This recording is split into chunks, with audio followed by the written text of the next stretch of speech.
Hi, everyone.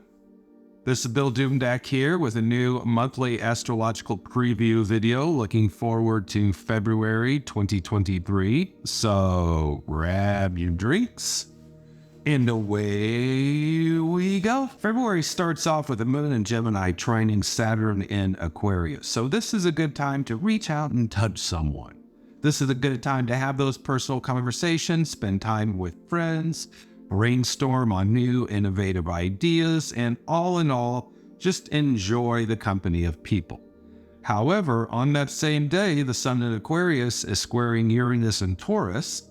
This will last through the 4th, and this tells us that as much as you might push the envelope for the new and the innovative, and you might be seeking new positive solutions, random occurrences and unexpected delays that happen in daily life may take you away from that or cause problems with it.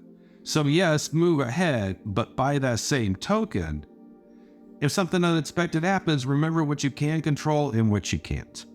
Now, on February 2nd, we have the moon in Cancer trining Venus in Pisces and opposing Mercury in Capricorn. And without getting too deep into it, this is the kind of aspect that basically says enjoy your creativity, enjoy your romance, your emotions are going to be stronger than normal, but there's probably going to be issues with your language. And it's not necessarily you, it could be your audience only hearing what they want to hear, as is unfortunately oftentimes the case. So yes, indulge your creativity, indulge your romance, but watch your words. On the 3rd, we have that same moon in Cancer opposing Mercury in Capricorn like we had the day before, but now Pluto in Capricorn is part of the opposition too, which tells us if you're not careful, it might be more than just communication tension. This could trigger people's tempers, so play it safe. Personally, I say avoid people if that's the case, lose yourself in your creativity, but not everybody is going to have the option to do that. Also on that day, the moon in Cancer is trining Neptune in Pisces, so it's a good day to work on your intuitive development and your psychic side. On the 4th, we have the sacred festival of Imbolc in the northern hemisphere and Lunasa in the southern. So happy high holy days to those of you that celebrate. On that day in particular, we have the moon in Leo trining Jupiter in Aries, so you may have increased energy levels. Optimism may be more common than normal, and you might see opportunities for prosperity and expansion. And the thing to know here is if you hesitate, you're probably going to miss them. So when you see an opportunity, if your intuition says go for it, then go for it. Now, also on this day, we have Venus in Pisces squaring Mars in Gemini, which tells us that there may be challenges in the love life and the romance, or perhaps your creativity is brewing so strongly that you're having a hard time conveying it to other people. So be careful around other people, but other than that, get stuff done. With this much fire in the air, you've got energy at your disposal to do it. On the 5th is the full moon on the Aquarius-Leo axis, so you may find that internal issues come up that have to do with doing what's best for you versus doing what's best for others. You may also find that as much as you want to move ahead into the future, people with ego issues drag you down into the past. So find that middle ground as best you can. On the 6th, the following day, we have the moon of Leo opposing Saturn in Aquarius. And if you're looking for a real easy way to sum this up, it's simple. Your ego might get in the way of what's best for everyone, or perhaps you're looking at what's best for everyone, but other people's egos stop you from evolving. So be careful the 4th, the 5th, the 6th, and the 7th, the energy changes. The tension is still there, but with the moon in Virgo opposing Venus in Pisces, you may come to a realization of something that you wanted to happen, but now you realize through the logistics of it, it's not meant to be. On the 8th, we have a grand trine at Earth between the Moon, Mercury, Pluto, and Uranus. So if you're looking for one of those days to put on your calendar for manifestation, put the 8th on there. If you bust your butt and get things done, guess what? You're probably going to get better than expected results. This is a good day to be grounded, down to earth, practical, hardworking, determined, focused, and all things related to the element of earth, which is the physical world we live in. This is also a good day to make changes to your diet and your health routine. And you may find that if you stay focused on this enough, that it pulls you back to reality, so to speak. Even though we know this physical world's not reality, it's just a real deep, intense illusion.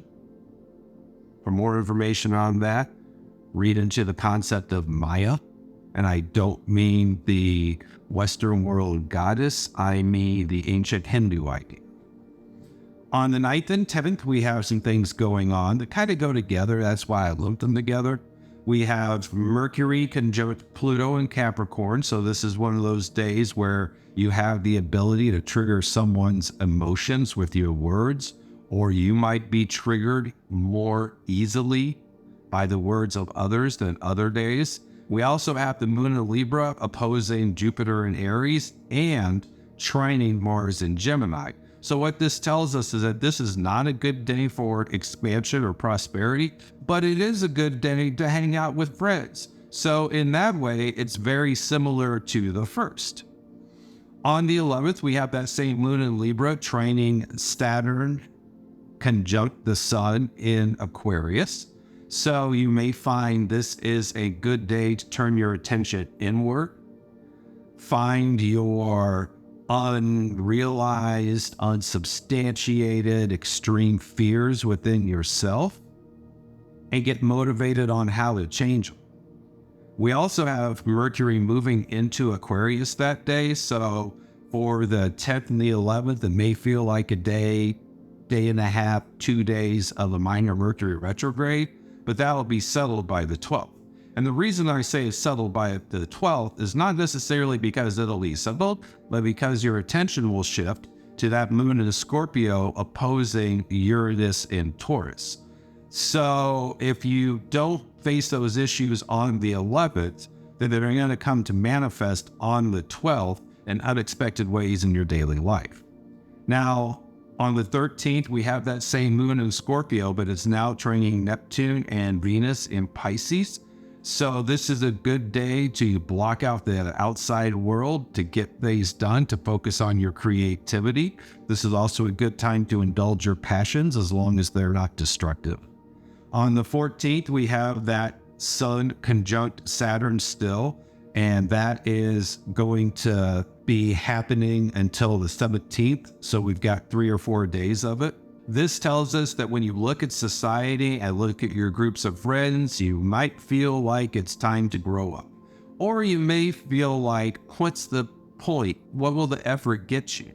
So a lot of internal work can be done then. However, for those of you that are proactive, this is an excellent time to make wise decisions, capitalizing on opportunities that have to do with nonprofits, humanitarian endeavors, and all things related to the development and evolution of the greater whole.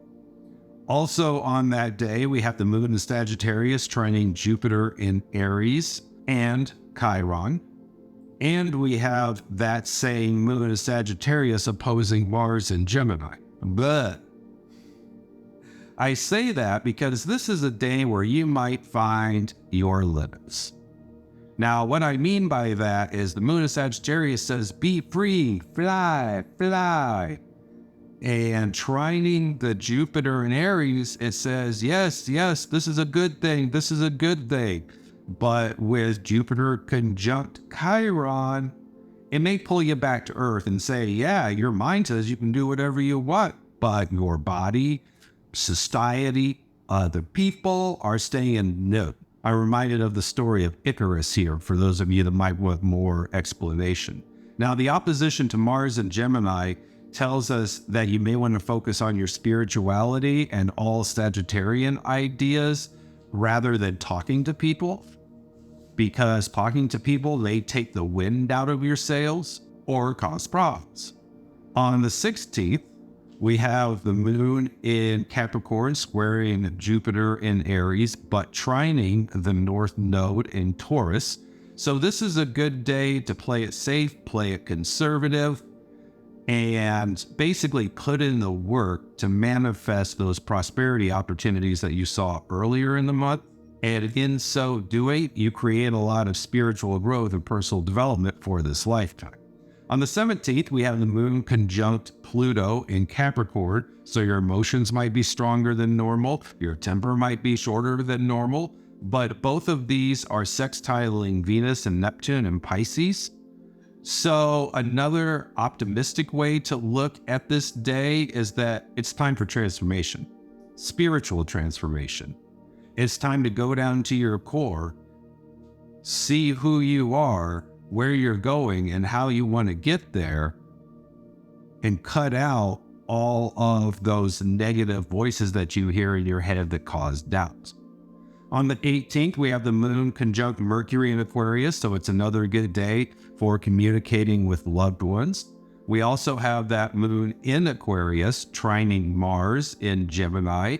So within about a 24 or 48 hour period, the situation goes from wanting to avoid conversations with people to now it's a good time to have those conversations with people. So you can see the underlying theme here is if you wait a couple of days, you're probably going to come out ahead.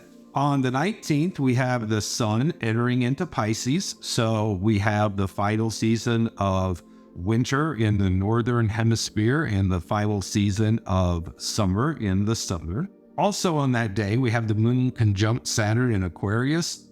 So this day in particular might be a little bit of a roller coaster with themes having to do with Chicken Little syndrome or self-sabotage. Constantly thinking that the sky is falling on these days will cause it to fall. It sucks, but a lot of people don't know the power of their words, and a lot of people don't know the power of their own mind, and a lot of people are content to blame others instead of look inward. And this is saying, look inward. It's not as bad as you think. On the 20th, we have the new moon in Pisces, so it's a great time for new beginnings with regards to spirituality. It's also a good time for new beginnings when it comes to developing your psychic abilities. Also on the 20th, we have Venus entering Aries. So the 20th itself may be an eventful day, like I was just saying, and part of the events of that day may have to do with your intimate relationships getting fiery. If you can direct and guide it into positive desire and passion, then it's going to be a fantastic day. If you can't do that for whatever reason, it's probably going to be a challenging day. Now, on the 21st, we have that moon in Pisces squaring Mars in Gemini, so you might find communication challenges abound. We also have Jupiter conjunct Chiron in Aries through the 23rd of March. So keep in mind that this transit's going to last a little over a month. Jupiter conjunct Chiron in Aries tells us that, to use a very pedestrian phrase, your eyes may be bigger than your stomach. You may set your sights on something huge and realize you can't do it. Not won't do it, can't do it. So in that way, this is recognizing your boundaries and your limitations. Another way to look at this day is that, yes, it's a good time to focus on the spiritual. And if you could put off conversations with others, you might want to wait a day or two. Now, on the 22nd, the moon comes along and conjuncts Jupiter and Chiron in Aries. So it builds on the previous day, meaning that your wounds may come to the surface or other people's wounds may be projected onto you in the form of gaslighting, which happens a lot, especially when narcissistic people are involved and people that never admit when they're wrong. That kind of idea. So on the 23rd, we have a stellium in Aries, which really began on late the 21st. A stellium is when you have at least 3 planets in the same sign. and they are close to each other. On the 23rd, we have the Moon, Chiron, Jupiter, and Venus all in Aries.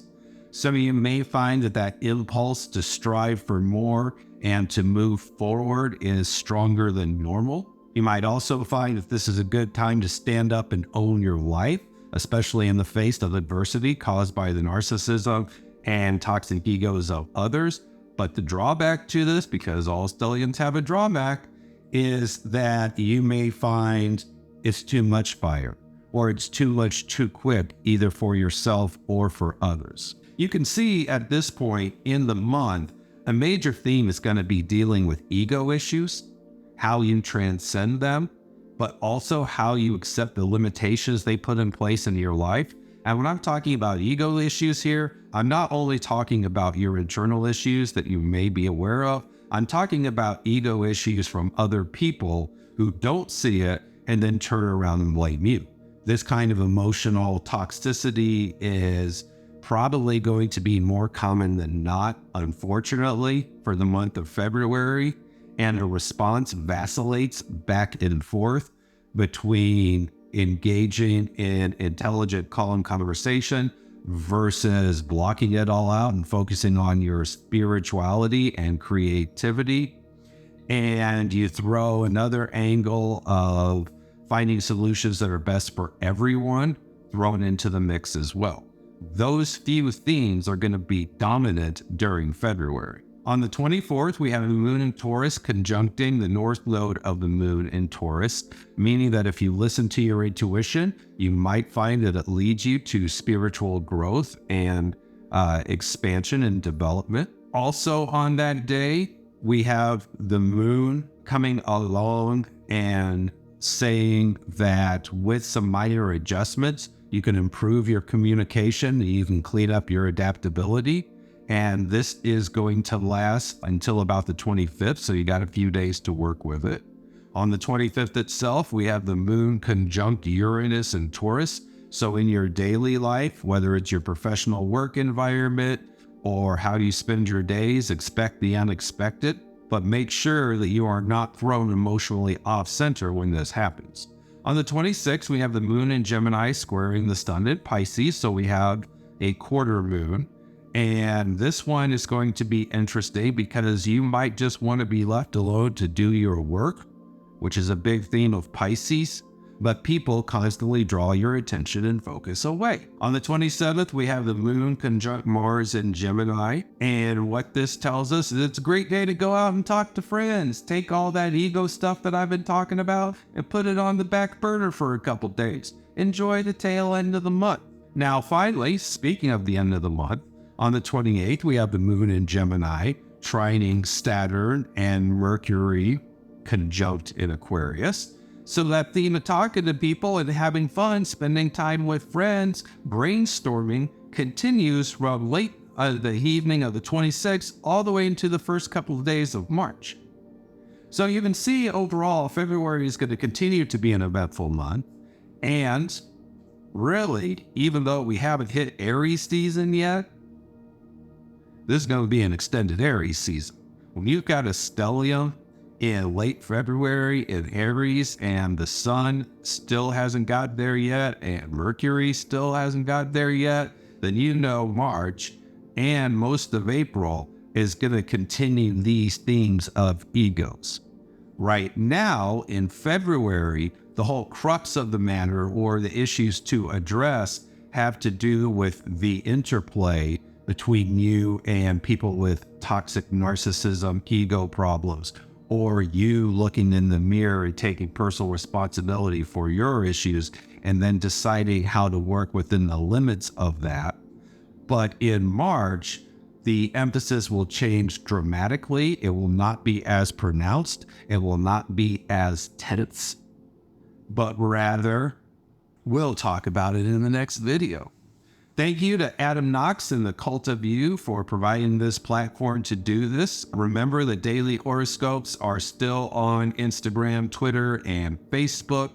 Monthly horoscopes are on the website. Watch for more videos on the YouTube channel. And until we all chat again, May we all receive blessings of good health, prosperity, and success as we move forward in the next month of our lives. And while you're checking this video out, don't forget to like and subscribe, because the cult of you and myself have a lot of new things coming up in the near future, and you don't want to miss it. Until then, have fun. I'll see you soon.